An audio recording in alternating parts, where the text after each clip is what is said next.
राम राम रामकृष्ण हरी. कसे तुम्ही सगळे? आम्ही सगळे व्यवस्थितच आहोत आणि काहीही होऊ आपण नेहमी व्यवस्थितच म्हणायचं ना, आम्ही चांगलेच आहोत म्हणायचं. काल असं झालं, म्हणजे पहिल्यापासून सांगते की काल काय झालं. काल मी उठले 5:30ला. मला जायचं होतं शिर्डीला आणि मला घेऊन जाणार होती कमल. कमल म्हटली, माई तुला खूप वर्ष झालं तू गेली नाही, कुठं बाहेर एकटी पडली नाही, तर तू माझ्याबरोबर चल.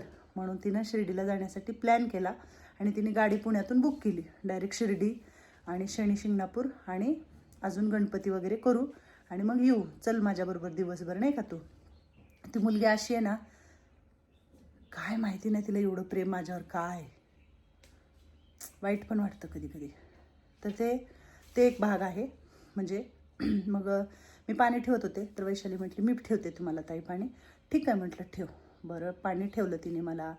मला सुशेला करून दिला. अगं वैशू नको, मला मी खाईन काहीतरी रस्त्याने. नाही म्हटली ताई, तुम्ही खात नाही काय बाहेरचं, मी तुम्हाला करून देते म्हटली काहीतरी नाश्त्याला. बरं ठीक आहे म्हटलं, दे करून. मला एवढा एवढा चिवडा बांधला डब्यामध्ये, सुशेला करून दिला, पाण्याची बॉटल भरून दिली. रात्री माझ्या गोळ्या फिळ्या सगळं ठेवलं त्याच्यामध्ये. मी गेल्याच्या नंतर वत्सला आजी होत्या, बाकीचे कलावती आजी होत्या, कलावती आजी होती, वत्सला आजी वरीच होत्या वाटतं. तिला काय मनात आलं माहिती नाही बघा, भगवंताला माहिती. आता ती निघून गेली काल सकाळी आपल्या घरातून, आश्रमातून. काल सकाळी 6ला निघून गेली ती, 6:30ला. एकदा इकडं साठेनगर म्हणून आहे तिकडं गेली.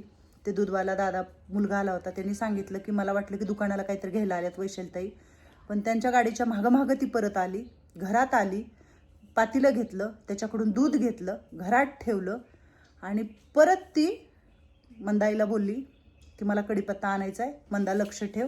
आणि ती कढीपत्ता आणायला म्हणून पुढं गेली आणि ती तशीच गेली. आंघोळ केलं, वेणी घातली, नवीन पॅन्ट आणली होती मी 900 रुपयाच्या 2 घेतल्या होत्या तिला, 1800 रुपयाच्या 2 पॅन्टी घेतल्या होत्या मॉलमधून. तिला मॉलमध्ये फिरायला घेऊन गेलो होतो आम्ही. हॉटेलमध्ये इकडं तिकडं कुठं जर कधी कोणी आलं घेऊन गेलं ना, तर आम्ही तिला नेहमी घेऊन जायचो. आमच्यासोबत असायची ती, कधीच सोबत नव्हती अशी नव्हती. काल ती निघून गेली. तिने मागं फिरून पण बघितलं नसेल की काय तिच्या मनात वाटलं, काय तिला झालं. गळ्यात पडले मी. चांगलं मी तिला आशीर्वाद दिला, म्हटलं वैशू तुझ्या सगळ्या इच्छा मनोकामना पूर्ण करू परमेश्वर. ह्या जिबीला भगवंताचं नाव कमी आलं पण वैशालीचं नाव जास्त आलं. माझा कालपासून मी शिर्डीला गेले, मला अर्ध्या रस्त्यात माझं लेकरू चिमणीने तोंड करून अख्ख्या गावात फिरलं. माझ्याकडे भाजी घेऊन आर्यन आला होता, दारात उभा होता पिशवी घेऊन. 6:30ला 7ला ती गेली, 7:30ला तो आर्यन माझ्याकडे आला. 10 मिनिटाच्या फरकावरच आर्यन माझ्याकडे आला. दारात आर्यन उभारलाय, मला आवाज देतोय, तिला आवाज देतोय. तिनं घरात नाही. माझ्या मुलांनी, माझ्या रोहितनी, रोहन उठून सगळीकडे शोधलं आम्ही. नवीन वर्षाचं बघा, सगळीकडे शोधलं. माझा फोन आला म्हणजे की काय चालले म्हणून. मला सांगितलं की वैशूताई निघून गेली, नाही आहे घरात म्हणून. अक्षरशः ना, म्हणजे इतकं मला स्वतःला वाईट वाटलं ना की ज्योती तू ह्या घरातून बाहेर कधी पडायचं नाही, तुझ्यासाठी काहीच नाही, पडायचंच नाही कधी बाहेर घरातून. आणि खूप जीव लावला हो मी तिला, इतका जीव लावला ना. खरंच तुम्ही कधी कुणावर एवढा जीव लावू नका. मी तिला मागं काही दिवसापूर्वी मी तिच्या पुढे असं झालं होतं, मी तिला एक छानपैकी हात जोडून म्हटले होते, वैशू तू कधीही जा पण तू मला सांगून जा, घर कधीच सोडू नको. तिला मधी पण जायचं होतं, तर तिला अडवलं होतं मी हात जोडून की जा. तिचं काय झालं माहिती आहे का, मेन कारण तुम्हाला सांगते. रोहितच्या पप्पाचा फोन आहे घरामध्ये आणि त्या फोनवर ती नेहमी तुम्ही केलेल्या कमेंट वाचायची. नेहमी तिच्यासाठी जी कमेंट असायच्या ना, तर ती वाचायची म्हणजे वाचायची, चोरून वाचायची, बघायची. लोक म्हणायचे वैश्वर अन्यायच करताय, अत्याचारच करताय. काय केलं सांगा बरं तुम्ही, काय अन्याय केला आम्ही, काय अत्याचार केलं. मी तिला 1.5 वर्ष 2 वर्ष काय जेवढी होती तेवढे दिवस तिला चांगलं सांभाळलं, तिला सगळं दिलं मी, सगळं दिलं तिला, सगळं दिलं मी तिला, काहीच दिलं नाही ह्याच्यातला काही हेच नाही आहे की तिला दिलं नाही. कधी तिला आम्ही काही बोललो पण नाही. माझी 2 मुलं तर कधी वैशूताईशिवाय बोलले नाहीत, तुम्हाला सांगते. माझ्याकडे प्रत्येक पाहुणा येणार असल्याला तिला खूप चांगल्या आदराने की वैशाली खूप चांगलं करते तू आणि खरंच तू तुझं आयुष्याचं कल्याण केलं हे बोलायचे. पण तिला अजून काहीतरी करायचं असेल, लोकांनी तिला इथून जाण्यासाठी खूप तिला प्रोत्साहन दिलं ह्या यूट्यूबच्या माध्यमातून. खरंच सांगते मी, मला असं वाटते की लोकांनी कमेंट करताना मला वाटते अनेक लोकांचे घरं उद्ध्वस्त झालेत, अनेक लोकांचे जीवन उद्ध्वस्त झालेत. नेहमी ती वाचायची, वैशूचं आयुष्य बरबाद केलं. अहो ज्यांनी केलं तेव्हा केलं ना, मी काय केलं तिच्यावर अन्याय आणि अत्याचार? अहो तिच्यावर अन्याय अत्याचार खूप झाले होते पहिलंच. ती कसं तर जगत होती माझ्याकडं, सगळं विसरून. तुम्ही परत तिला त्याच्यात घातलं, परत तिला ते डोक्यात घालून दिलं. हां, अहो ती शिकलेली बाई होती, मुलगी होती, ती बघणारच ना, वाचणारच ना ती. हां, दिवसभरी मी जरी नसल तरी ती वाचायची, सांगायची मला. माणूस डिप्रेशनमध्ये जातं त्या क्षणी. हां, मी माझ्या बाहेरच्या कामात इकडं मी म्हणायचं वैशू तू काम बस ना माझ्याजवळ जरा. स्वयंपाक करायचे ते आम्हा तिघा चौघांचा, काय वेगळं पोरांना असायचं कधी. आणि लेकरं आहेत, लेकरं खातातच वेगळं, खरं सांगायला काही वशाट वगैरे खातात पोरं दोन्ही पण माझे. तर मी म्हणायचं वैशू अशी काय तू सारखं काम नाही म्हणायची ताई, माझं डोकं आहे ना कामात ठेवायचे, मला मला काम करत राहायचं सतत, मला बाकीचं काही दिसत नाही म्हणते, मला खूप विचार येतात माझ्या डोक्यात. अगं तुला मी कधीच सोडणार नाही मरेपर्यंत. तुझ्या कामाचा मोबदला पण तिचं ज्या दिवशी ती कामाला आली ना त्या दिवसाचं पासून आम्ही तिचा पगार, ती कधी येऊ आमच्याकडं, कधी पण म्हणू की ताई मी एवढे दिवस काम केले, मला माझे एवढे पैसे द्या. तिला नाही दिले ना मग बोला तुम्ही. तिला सगळं करायचं होतं, मला सगळं द्यायचं होतं तिला मला. पण तिला इतकं भरकटली ना ती की त्या कमेंटमुळं की तुम्ही वैशूला दाखवतच नाही, अन्यायच करताय, वैशूला दाखवतच नाही, अन्यायच करताय. अहो काहीच अन्याय केला नाही मी तिच्यावर, कधीच अन्याय केला नाही. तिला कधी वरडून बोलले नाही मी कधी. आणि ती ती त्याच कमेंटला, त्याच गोष्टीला तिनं इतकं मनावर घेतलं की काय माझ्यावर अन्याय होत असेल अशी विचार करायची बसून, एकटीच बाहेर बसायची पेपर घेऊन. आणि तिला वाटलं असेल इथून सुटल्यावर मी अजून कुठं तर काहीतरी चांगलं करेल, माझं काहीतरी चांगलं होईल. तुम्ही सांगा, 40-42 वय आहे तिचं आता, काय चांगलं होणार असते? काय शिक्षण शिकणार आहे का ती? कुठली डिग्री मिळवणार आहे का? काय करणार आहे? आज जर ती कुठं चुकीच्या हाताला लागली, कुठं काय झालं तिचं समजा, तर ह्याचं काय काय ह्याचं कुणाच्या माती पाप पडेल हे सगळं? खरं सांगते तुम्हाला, परमेश्वराने जर चांगली बुद्धी दिली असेल ना तर खरंच प्रत्येकासाठी चांगलं बोला. फिरून ते कर्म तुमच्या पुढे येणार आहे. आज तुम्ही त्या बिचारीला आहे ना, ह्या 2 दिवसात तर ती इतकी डिप्रेशनमध्ये होती ना तुमच्या ते कमेंट वाचून. आम्ही त्या कमेंटला कधी उत्तरच देत नाही. तुम्हाला काय करायचं ते करा म्हणत असते मी. पण आज तुम्ही जे केलंय ना सगळ्यांनी, कोणी कोणी वाईट कमेंट करून त्या बिचारीला घरातून घालवलं ना, खरंच कधीच तुम्हाला देव परमेश्वर सोडणार नाही. मी म्हणते भगवंत सोडणार नाही तुम्हाला. तिनं खूप डिप्रेशनमध्ये होती ह्या 4 दिवसात.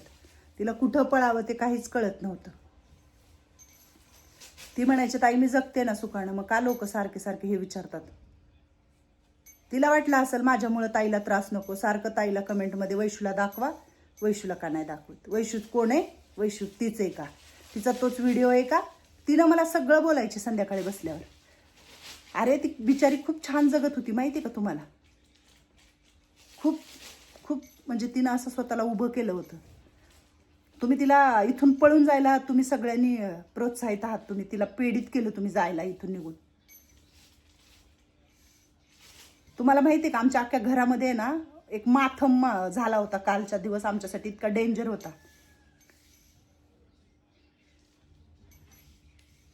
काय होतं सांगा ह्याच्यानी? काय मिळतं कोणाला? हं, गेली ना बिचारी, कुठं गेली असेल, काय गेली असेल? एक सेकंद मला जमत नव्हतं तिच्याशिवाय. तिला काय वाटलं, तिच्या मनात काय चाललंय, ती कुठे आहे काहीच माहिती नाही मला. मी पोलीस स्टेशनमध्ये कळवलंय, मला काल जाता आलं नाही. काल कारण इकडं कार्यक्रम असतो भीमा कोरेगावला आणि तिकडं खूप ट्रॅफिक, सगळं जाम होतं. आम्ही गेल्यास शोधलं, रात्री पण शोधलं. तुम्हाला माहिती का रात्री मी 2 वाजता घरी आले. आम्ही रेल्वे स्टेशनला होतो, पुणे स्टेशन रेल्वे. सगळं शोधलंय आम्ही, बघितलं आम्ही सगळं करायचं ते करून घेतलं आम्ही. आता कुठं शोधायचं सांगा? काही नाही, जे होते ते चांगल्यासाठी होते. ती कुठेही असो, सुखरूप असो, चांगली असो. आणि ती मला बोलली होती ताई मी कधी गेले ना इथून तर मी कधी काही स्वतःला करणार नाही, मी चांगलीच राहील. पण सारखं सारखं हे मला, अहो ती शिकल्या सवरलेली मुलगी होती, तिला वाचायला येत होतं, सगळं येत होतं. ती सारखी बघायची आणि तिने खूप मनावर घेतलं, खूप मनावर घेतलं. आणि ह्याला जेवढी कमेंट करणारी लोक होते ना तेवढी सगळी कारणीभूत आहेत मला. मी सांगते तुम्हाला, तुम्ही मला बघा किंवा नका बघू, मला खूप कालपासून असं वाटतं हे यूट्यूबचं सगळं मला असं नकोसं वाटायला लागले आता. हे सगळं नकोसं, कुणाचे जर जीवन उद्ध्वस्त करणार असेल ना, सावरलेलं मी सवरलं होतं तिला खूप छान. मी तिला काहीतरी करायचं होतं. आणि खरंच तिनं जर हा व्हिडिओ बघितला 1 वाजता कुठल्या मोबाईलला कुठं असेल, माझा नंबर तिला माहिती आहे, पाठ आहे, तिनं जर हा व्हिडिओ बघितला तर खरंच वैशाली तू तुझ्या स्वतःची काळजी घे. तुला नसेल यायचं तर माझ्याकडं नको येऊ, पण तू तुझ्या स्वतःची काळजी घे. खूप सोसलंय तू जीवनामध्ये, खूप भोगलंय. आणि इथून पुढे तर तुला परमेश्वराने कधीही कुठलीही दुःख देऊ नये हेच म्हणते. भगवंतानी तुला चांगलं ठेवावं आणि तुला बुद्धी चांगली राहावी, तुझी व्यवस्थित राहावी, तू कधीही भरकुटू नको, एवढंच मी देवाला म्हणेन. शब्द निशब्द होते मी तिचं. मला असं सगळं घरामध्ये काम ही काम काय का असं काम काम काम. वैशाली काम करत होती, वैशाली काम. तुमच्या घराने तुमचं कोणीच आई बहीण कामच करत नाहीत का? तुमच्या घराने आजी कामच करत नाही का? हे एक मला सगळ्यांना बोलायचं आहे. ह्या आजीने कामच केलं तुमच्या घराने. आज यूट्यूबवर बघते मी, ज्या आजीला भाकर थापडता येत नाही ती आजी भाकर थापटायला नातू व्हिडिओ काढून टाकतो, नात व्हिडिओ काढून टाकते, मुलगा व्हिडिओ काढून टाकतो. आजी बरोबरचे किती व्हिडिओ आहेत, किती दाखवू तुम्हाला? आश्रमात राहतात म्हणून त्यांना काम लावायचं नाही का? हे काय आहे तुमचं सहसा नेहमी आजीला कामच लावलं, वैशूला कामच लावलं. बाईचा जन्म कशासाठी असतो? कामासाठी असतो. कोणी जॉब करतं, कोणी काय करतं, कामच करतं ना. जवळ हातपाय चालतं तवर तर काम करणारच ना. काम का केलं, काम का करतात का? अहो बसून मग जन्म कशासाठी, हातपाय कशासाठी दिलेत देवाने? काम करण्यासाठी नाही तर का बसण्यासाठी दिलेत का? बसलं तर रोग लागेल ना महाग.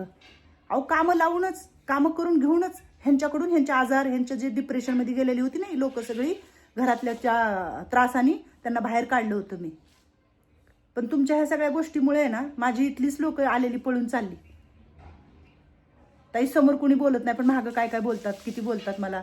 तिचं होतं ते सगळं. भगवंताकडे जायचंय आपल्याला, विसरू नका हे सगळ्यांनी. खरंच तुम्हाला राग आला काय आलं मला काही माहिती नाही, पण आज आम्ही काल अक्का, माझे 2 लेकरं, माझ्या आजी लोक, मी शिर्डीहून परत नाही येऊ शकले महागारी, कारण येऊनही म्हणतात महागारी गेलेलं बाबांकडं, म्हणून परत मी नाही आले. माझे सगळे आजी लोक उपाशी, बिना चहाची, माझे लेकरं. काहीच मला कालचं विचारू नका तुम्ही. सगळ्यांनी जो दिलेला तिला जो त्रास होता तो त्रास तिनं सगळा घेऊन तिच्याबरोबर गेली, संपला. आता तुम्ही ह्याच्या पुढं मला वैशुताई कोण होती, कुठून आली, काय केलं तिचं, ते तुम्ही ना माल मसाला लावून ना मला काही विचारू नका. चला आता आजींना भेटवते तुम्हाला सगळ्यांना. जे चांगली लोक आहेत ना, जे बघणारी माझी, त्या लोकांना तर माझी खंतच वाटणार, तिची खंत वाटणार, हळहळ वाटणार. पण खरंच खूप चांगली लोक आहेत यूट्यूबवर माझी. त्या लोकांनी नेहमी मला साथ दिलेली आहे आणि आजही मला ती लोक साथ देतील. वैशालीलाही कुठेही असेल तर तिला घरापर्यंत पाठवा, तिला सांगा यूट्यूबच्या माध्यमातून की तू ये, कमेंटच्या माध्यमातून ती वाचेल कुणाकडे मोबाईल घेऊन. तिचं ती डोक्यात बसलेलं आहे तिच्या, की ती वाचायचं आहे तिला. विचार करा काय करू शकतं एक यूट्यूब चॅनल, माणसाला कसं कुठल्या थराला नेऊ शकतं. आणि हे फक्त तुमच्या कमेंटनी झाले. शेवटचा शब्द पण तोच आहे माझा. तुम्ही होता का वैशाली जाताना? नव्हतं ना? वरती होते ना. चला आजीला भेटलोय, बाहेर जाऊ. पूजा वगैरे मी केलेली आहे, सकाळीच पूजा केली. पहिलं काल मी गेले ना शिर्डीला, तेव्हा हे घेऊन आलेले आहे शिर्डीवरून मी, ह्याच्यामध्ये धूप लावायचं म्हणून. जाऊया बाहेर काय चाललंय बघू जरा थोडंसं. अमृता बसले इकडं. झालाय सगळा स्वयंपाक वगैरे. कसा लोळतोय मोत्या, बघितलं का? रामकृष्ण हरी. काय चाललंय मग काल होतो का वैशाली जाताना? नाही आम्ही नव्हतो. कुठं होती तू? मी चुलीपाशी. चुलीपाशी बसली होती. अजून कोण होतं? कुंभार मॅडम कुठं होत्या? वरती. बोललो होतो का सकाळी तिच्याशी? तिला बोलले होते. तसं मी सकाळी उठल्या बोलल्या होत्या माणसं. काय म्हणली? काय नाही म्हटली. दारात बसली, गेली का घरात? दारात बसली होती. बर. कोण होतं जाताना? कोण होतं? मंदाई बाहेर होतीस का तू? हा. कुत्र बघू मधले कडपत्ताचे तसे नको. कढीपत्ता आणायला जाते. तर मंदाईला बोलली म्हण कुत्रं भुकू देऊ नको म्हणून, आणि कडीपत्ता आणायला गेली आणि गेली निघून. कुठेही राहू सुखाची राहू, हाय का नाही? हो ना. कुठं कराय ना हा, काय सकाळी आम्हाला चहा नाही, नाश्ता नाही, काहीच नाही, गेली निघून. काय करणार मग आता? जाऊ द्या, ती जिथं कुठं गेली असेल तिथं फक्त सुखाची राहू, एवढाच आशीर्वाद आहे आमचा. आपला आशीर्वाद. हां